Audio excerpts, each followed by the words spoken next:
The news now on BBC One with Michael Buerk and Julia Bodfield. It's 10 o'clock.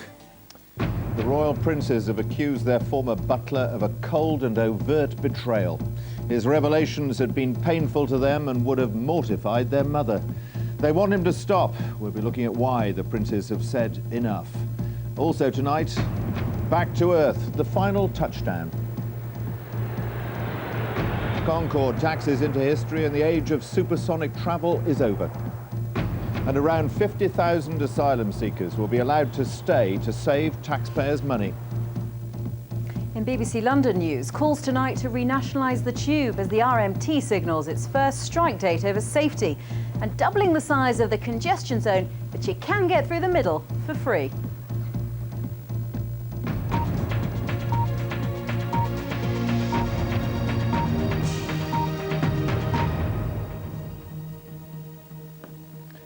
Good evening. Prince William and Prince Harry have accused their mother's butler of a cold and overt betrayal. They say the revelations in Paul Burrell's forthcoming book, being serialised in the Daily Mirror, had been deeply painful to them and would have mortified their mother. They appealed to him to stop.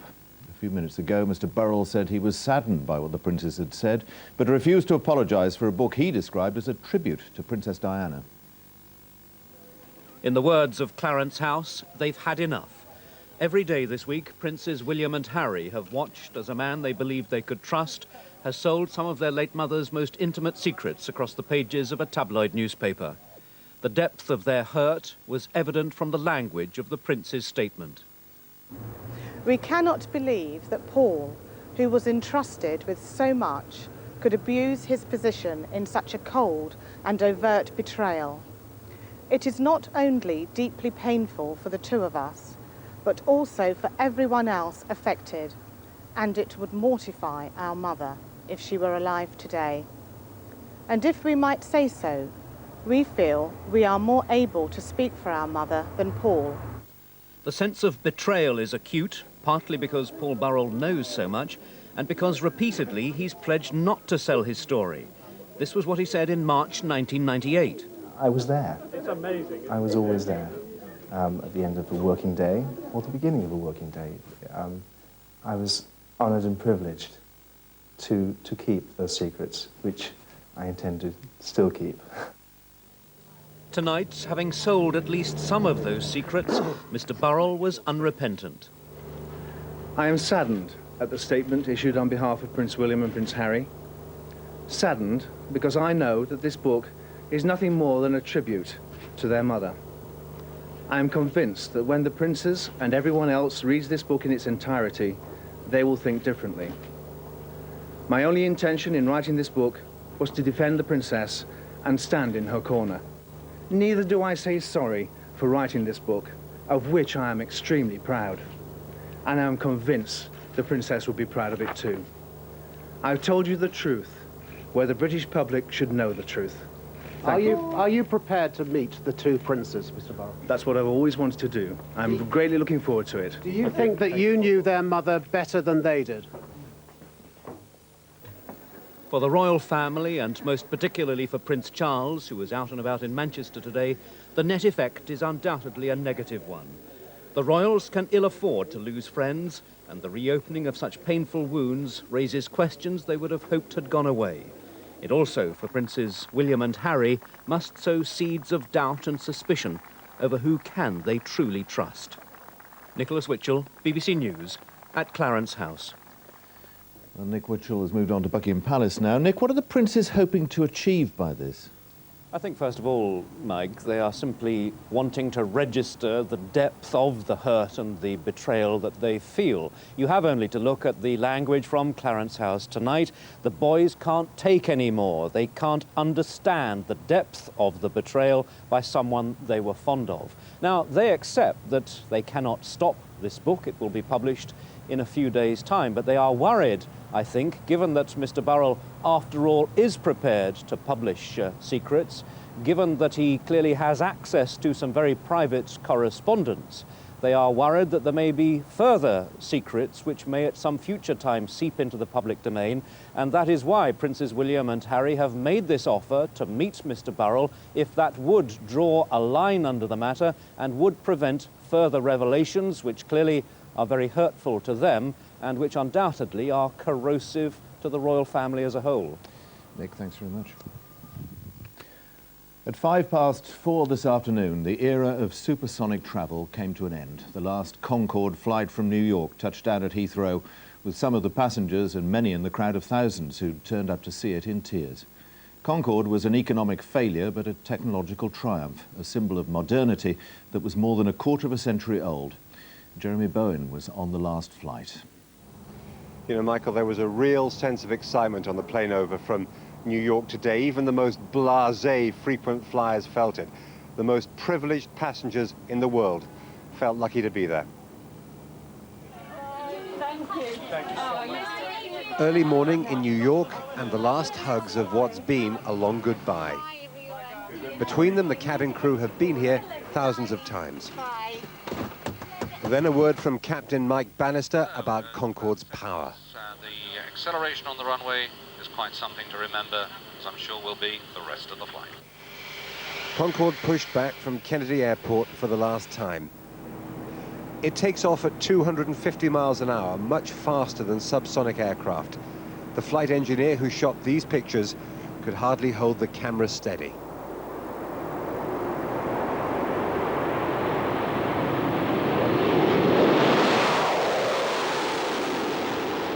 Concorde banked hard left and set course across the Atlantic Ocean for London.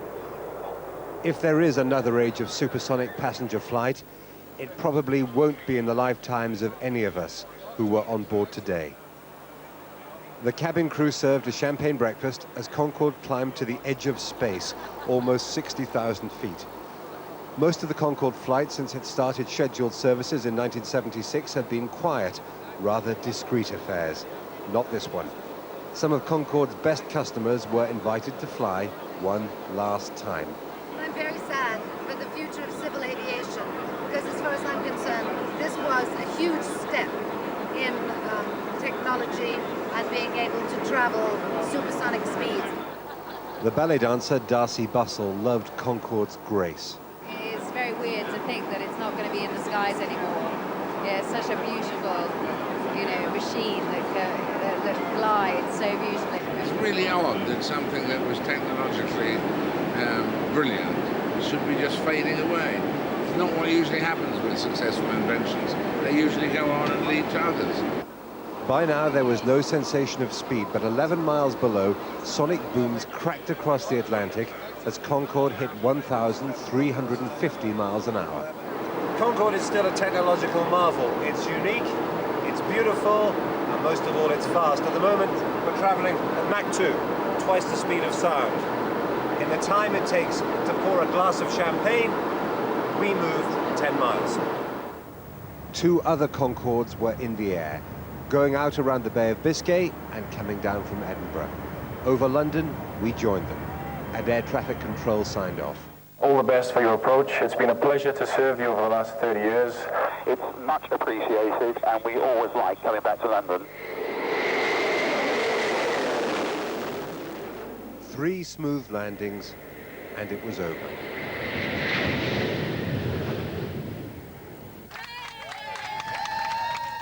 Around the airport perimeter and next to the taxiway, thousands of people were waiting to say goodbye. Concorde never recovered from the Paris crash. £8,000 return tickets don't fit into a world of budget airlines. Until today, though, you could cross the Atlantic in less than 3.5 hours, and now it's going to take around 8. Our shrinking world just got a little bigger. But the people who made and flew Concorde are right to be celebrating tonight. They can be proud of what they achieved. Well, it's quiet now here at Heathrow, at the main British Airways engineering base. 5 Concordes are drawn up behind me. Their futures lie in museums, and our modern age of supersonic air transportation is over. Michael. Thanks. Thousands of people gathered to watch those final flights. Some had special connections to the plane, others just loved it and wanted to say goodbye. Anita McVeigh reports. A few had flown on Concorde. For most, it had just been a dream. But all of them shared a fascination that drew them to Heathrow today to say goodbye. Age didn't matter. What do you think you'll be feeling as you watch those final 3 Concords land? I can't explain it. I can hardly speak the way I feel. We've been following it ever since it started, and we've been on it as well, where my husband proposed to me. All along the flight path they were waiting too. Tony and Elsie Crossman have been watching Concorde from their garden since the 1970s. I think there's something sort of comforting about the noise as well. It goes all around you and it makes you feel good. You know Concorde's out there and you can feel it all around. And then there she was, flying into history for the children at this West London school. Back at Heathrow, the wait was almost over. Scanning the sky, listening for news, then that distinctive sound above. First, they cheered in the flight from Edinburgh. Moments later, the one from the Bay of Biscay. So 2 down, 1 to go. We're just waiting on the arrival of that final Concorde from New York. I can see it just off to my left, and there is a real buzz of excitement in the grandstand.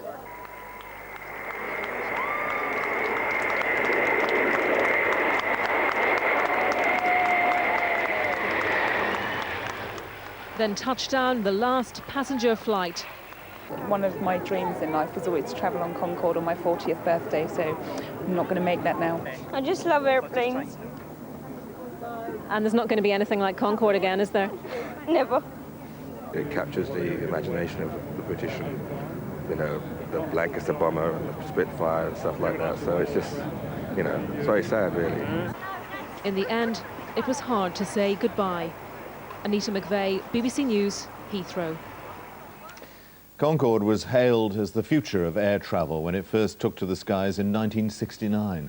But as David Schuckman reports, its high running costs and the deafening sound of supersonic aviation meant it would never be a commercial success. Nose wheel well up, smooth rotation continuing. In 1969, the Concorde dream became reality. It survived a British attempt to pull out. Its futuristic design had made it from the drawing board. Now came the big test. She flies. Concorde flies at last. It's meant reshaping the whole nose. Concorde was always a gamble. Brand new science, a bill that in today's money reached £11 billion, and at stake, the prestige of 2 former imperial powers, Britain and France. It's the biggest international project, air project ever undertaken. I mean, after the American space program and the Russian space program, this is probably the biggest of its kind in the world. Eventually, at check-in, the welcome sight of the first passengers. The destination, Bahrain. We're coming up to twice the speed of sound. The hope was that this was the launch of a new jet age. It's wonderful. Absolutely super. Something I'd always dreamed about and never thought I'd do it at the age of 75, and I'm jolly proud to be British and feel we and the French have done it. Back then, few could have imagined how the supersonic era would end today. And here she comes, this aviation icon that was meant to revolutionize travel but never really caught on. This symbol of Anglo-French ambition for high-tech leadership. Why didn't it work? Well, listen to this, the noise. Only a few countries allowed Concorde overhead. Orders for 70 planes collapsed. A cheaper, quieter rival stole the show. The market changed from being speed-driven to economy-driven, so the 747, which sold over 1,000 aeroplanes, became the aeroplane that everyone wanted to fly, not Concorde. Soon, the only regular destination was New York. It did start to pay, until this. Disaster in Paris, a Concorde on charter carrying German tourists. Everyone on board was killed. From the wreckage, Concorde did recover, but terrorism and recession then took their toll. The world is about to become a smaller place. Concorde was born when government projects drove science and inspired the public. It won't be repeated, but it won't be forgotten. David Schuckman, BBC News. The government has announced an amnesty for thousands of asylum seekers. 15,000 families could be allowed to stay, even if their applications have already been rejected. The Home Secretary said it was a one-off measure to reduce the backlog of claims before tough new rules are introduced. The Conservative said it showed the asylum system was in chaos. Margaret Gilmore reports. Sabrina Bamburach has lived half her life in the UK. The 10-year-old from Newcastle is one of Britain's most promising young tennis players. I like to play tennis for England because there's lots of players playing for England. But Sabrina's family are failed asylum seekers, appealing against deportation back to Croatia. Now it appears they can stay indefinitely, come off the benefits treadmill and find work. It's a great feeling, really, and it's a nice news, first of all. So hopefully so many families are going to be able to settle down. The plan will save the taxpayer £180 million a year in asylum benefits, plus massive legal costs. We will save money, we'll save energy and time in administration, and we'll obviously be able to integrate those people into the communities in which they've been living, sometimes for 5, 6, 7 years. The move brings relief to some at this asylum centre in North London. This is, in effect, an amnesty, and it will save a huge amount of money. But it's also embarrassing for the government, a further sign of how chaotic and overwhelmed the asylum system has become. And some critics will view it as a cynical move to reduce numbers. There's no reason for this general amnesty, which is merely going to send out the signal to a very large number of other people that they can use the asylum system to come here, to get lost in the chaos, and then to remain forever. But this is a double-edged deal. 15,000 families who've been here more than 3 years stay, but new applicants face a far tougher regime. They must sign a document agreeing to leave if they're rejected, and if they then refuse a free flight home, they no longer get benefits. The proposals that Mr. Blunkett has come out with today are very, very harsh indeed, and there's absolutely no doubt that many, many people with their lawyers will challenge the results of this proposal. For Sabrina's family, today's outcome is pragmatic and compassionate, but future asylum seekers will find it more difficult to stay. Margaret Gilmore, BBC News. Still to come on tonight's programme, new hope for some of the victims of the African AIDS plague. And heavy metal, the stainless steel concert hall to put LA on the cultural map.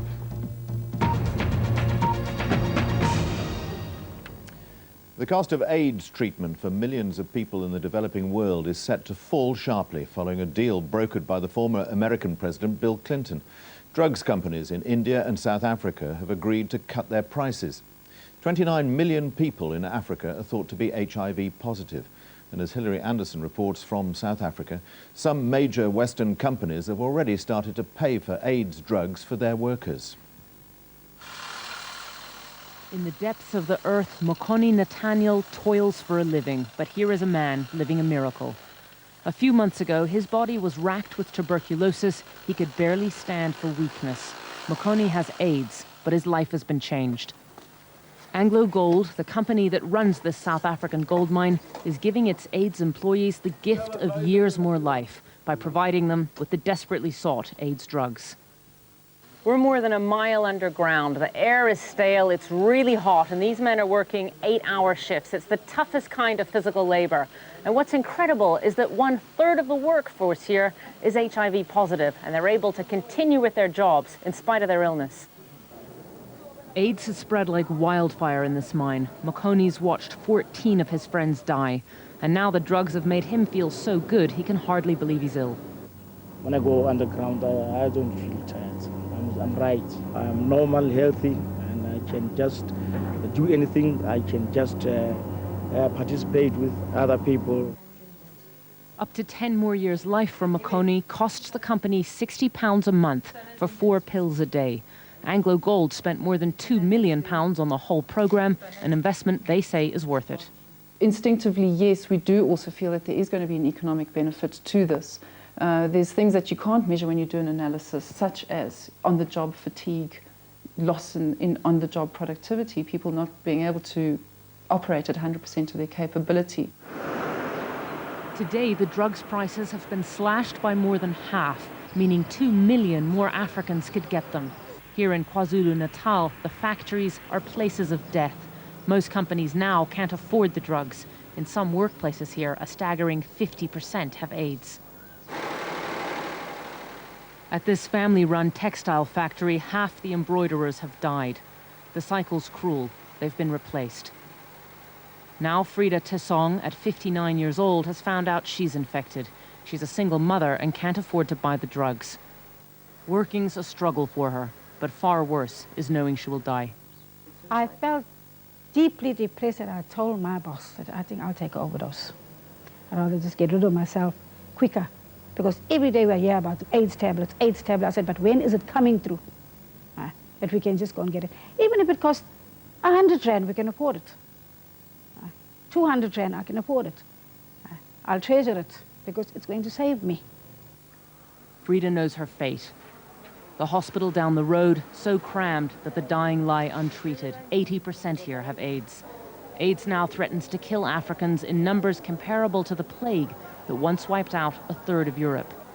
The drugs are an answer, but still only for a few. Hilary Anderson, BBC News in Durban. The international community has promised a further £8 billion to pay for reconstruction in Iraq. The money was promised by governments and international agencies at a special conference in Madrid. It's more than many predicted, but still falls far short of what's needed to rebuild the country. The Foreign Office has issued a strong warning tonight against travelling to Saudi Arabia. It said it feared that terrorists may be about to launch attacks there. In May, 35 people were killed in a series of suicide bombings at compounds housing Westerners in Riyadh. Security correspondent Frank Gardner is with me. This is a very particular warning, isn't it? What lies behind it? It is a specific threat, and it relates to a plot that's been tracked over the last few days by the Saudi authorities in conjunction with Western intelligence agencies. The targets are Britons, Americans and Australians, and the perpetrators are believed to be linked to Al-Qaeda. Now, they haven't caught them. They believe that they were in the final stages, but it got so close to the plot being actually executed that at least one country decided that they needed to actually raise the alert and warn their citizens. A decision was taken tonight in Whitehall to actually warn British citizens about this. It was taken by the Joint Terrorism Analysis Centre, which is part of MI5's building. Now, the real worry is that the people are still at large.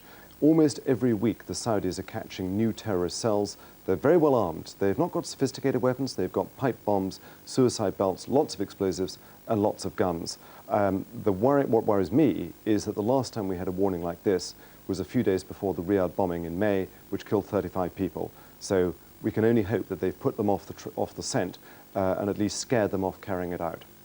Frank, thanks very much indeed.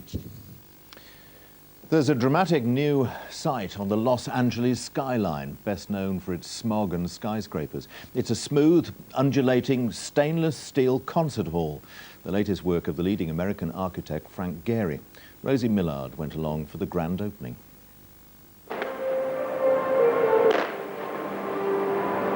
A city of suburbs in search of a centre just found one, and the guardians of Hollywood were there for the Walt Disney Concert Hall's big night. It's the aristocracy of LA. Candice Bergen, Liza Minnelli, Sidney Poitier, all arriving for the opening of a building. It needs it, and it has it, and that's good. Inside, the LA Philharmonic played Mozart for the christening.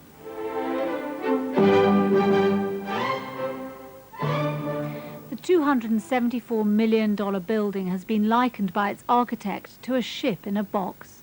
It grew out of the acoustic requirements of the interior. It became sail-like on the inside, and I wanted the exterior to express that. It's dramatic, complicated and costly. Gehry was commissioned to build it in the late 80s with $50 million of seed funding from Walt Disney's widow Lillian, but lack of money and political will meant the project stalled until 1997, when Gehry's audacious Guggenheim Museum in Bilbao opened and became an international magnet. Bilbao was a city in decline because it was losing its industry, and they put their bet on culture to revitalize it. And then our building sparked that, and now the city has a smile on its face. So Disney Hall got going again as Los Angeles realized its Gehry could work the same magic. The Walt Disney Concert Hall is the crown jewel of downtown Los Angeles. Local businesswoman Carol Schatz took me on a walking tour of the newly revitalized downtown. And we have thousands of new residents that are living here in buildings such as this and in other buildings like it throughout downtown that have been converted from old office buildings to housing. Walt Disney Concert Hall will turn this into a 9 a.m. to midnight downtown. Guests at the gala concurred. A regeneration depends on the appetite of the people, of the community, and we have the appetite. As fireworks went off over Disney Hall, Tinseltown felt it got a bit shinier. Rosie Millard, BBC News, Los Angeles. We'll be back a little later with the latest on the day's headlines, but now let's join our news teams across the UK.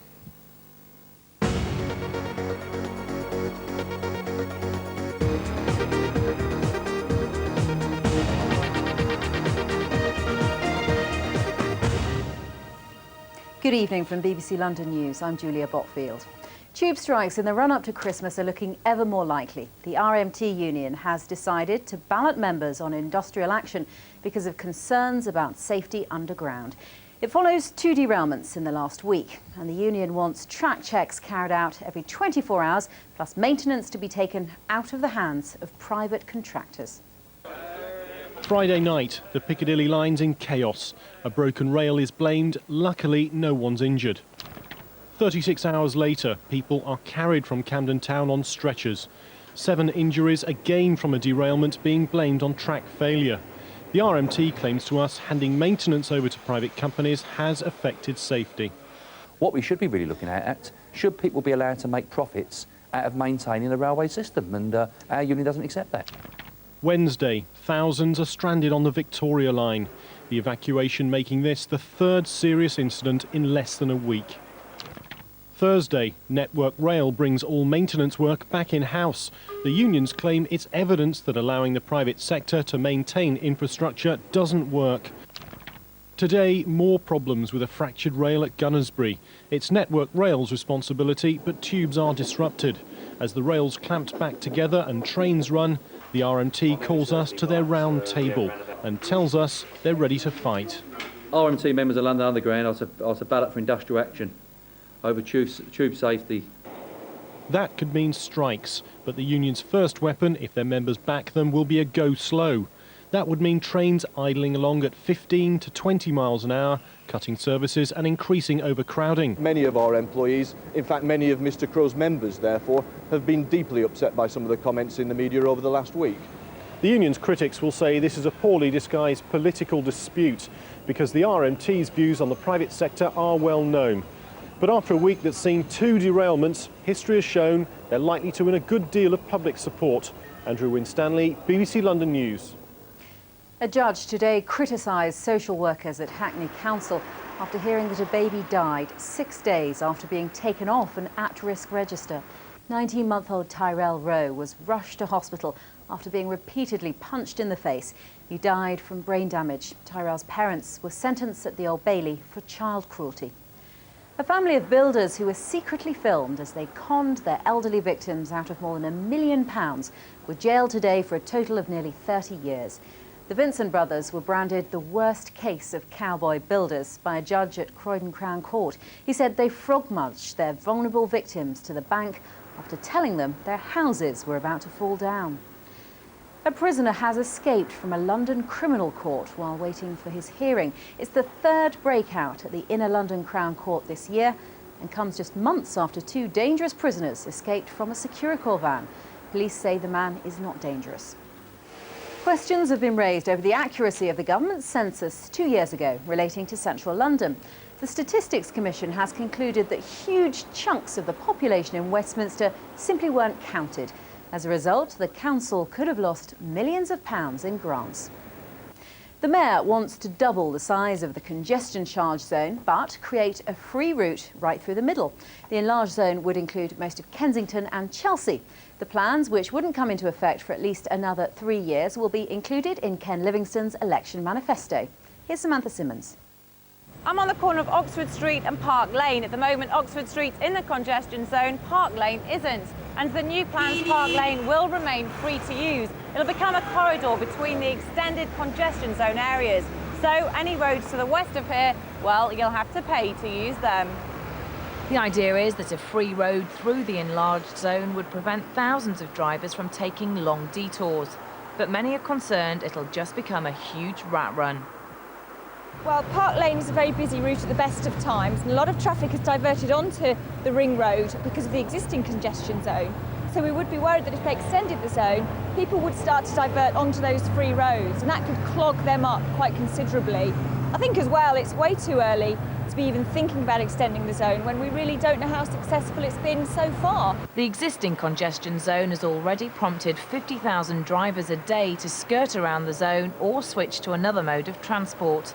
So how do one of the most vocal group of drivers feel about the new proposals? Hi, do you mind if I ask you, what do you think about Ken's new plans for the congestion zone then? Well, if the extension works as well as the congestion's working at the moment, the zone's working at the moment, then I think it'll be fine.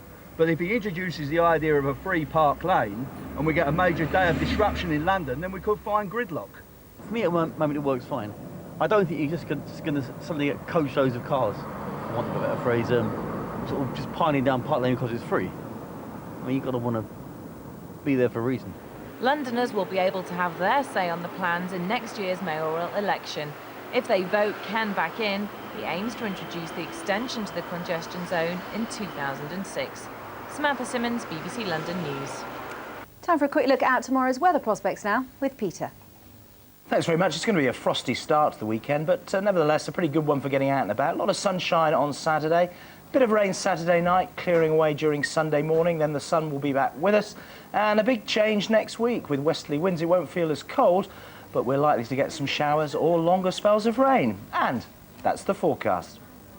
One football result for you tonight. In Division 1, Reading's Nicky Forster stunned Sheffield United with this superb 25-yard strike in the top-of-the-table clash. It means Reading are handily placed for their own bid for promotion. The game ended Sheffield United 1, Reading 2. BBC London's back at 5:30 tomorrow. Now here's Michael with tonight's national and international headlines. Good night.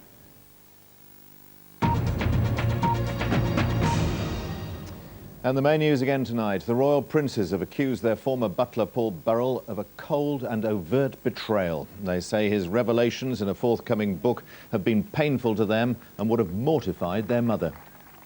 And the age of supersonic travel has ended with the last Concorde flight from New York to London. All the best. It's been a pleasure to serve you over the last 30 years. It's much appreciated, and we always like coming back to London. Speedbird 2 for the last time, you're clear to land on 27 right, the wind is 350 degrees at 8 knots. Speedbird 2, clear to land. From the 10 o'clock news, good night.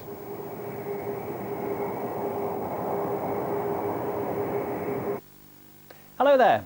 We were all up on the roof of Television Centre this afternoon watching Concorde's very final approach. And in a nice touch of symmetry, the weather in New York matched the weather in London almost to the degree. New York should warm up a bit in the next couple of days, as should London, turning a little bit milder. But it certainly needs to. The whole of Northern Europe, very cold at the moment, extensive frost through tonight, as you can see. The Eastern Mediterranean is the spot to head for, actually, if you want some warmth through the week ahead. But certainly not here. Temperatures down to -2 or -3 in places through tonight across England and Wales.